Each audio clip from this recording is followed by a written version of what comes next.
أعوذ بالله من الشيطان الرجيم. بسم الله الرحمن الرحيم. إن في خلق السماوات والأرض واختلاف الليل والنهار والفلك التي تجري في البحر بما ينفع الناس وما أنزل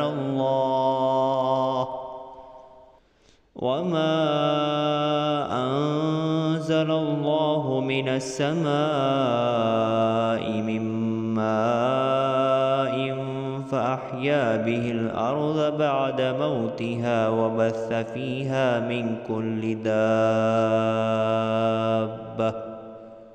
وتصريف الرياح والسحاب المسخر بين السماء والأرض لآيات لقوم يعقلون. ومن الناس من يتخذ من دون الله أندادا يحبونهم كحب الله والذين آمنوا أشد حبا لله ولو يرى الذين ظلموا إذ يرون العذاب أن القوة لله جميعا وأن الله شديد العذاب. إذ تبرأ الذين اتبعوا من الذين اتبعوا ورأوا العذاب وتقطعت بهم الأسباب. وقال الذين اتبعوا لو أن لنا كرة فنتبرأ منهم كما تبرأوا منا كذلك يريهم الله أعمالهم حسرات عليهم وما هم بخارجين من النار. يا أيها الناس كلوا مما في الأرض حلالا طيبا ولا تتبعوا خطوات الشيطان إنه لكم عدو مبين.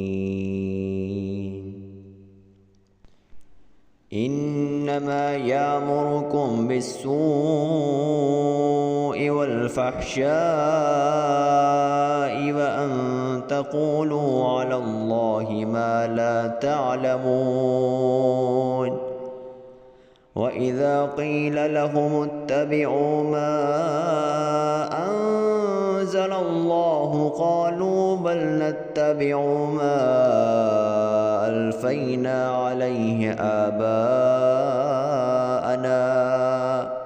أولو كان آباؤهم لا يعقلون شيئا ولا يهتدون. ومثل الذين كفروا كمثل الذي ينعق بما لا يسمع إلا دعاء ونداء صم بكم عمي فهم لا يعقلون. يا أيها الذين آمنوا كلوا من طيبات ما رزقناكم واشكروا لله إن كنتم إياه تعبدون.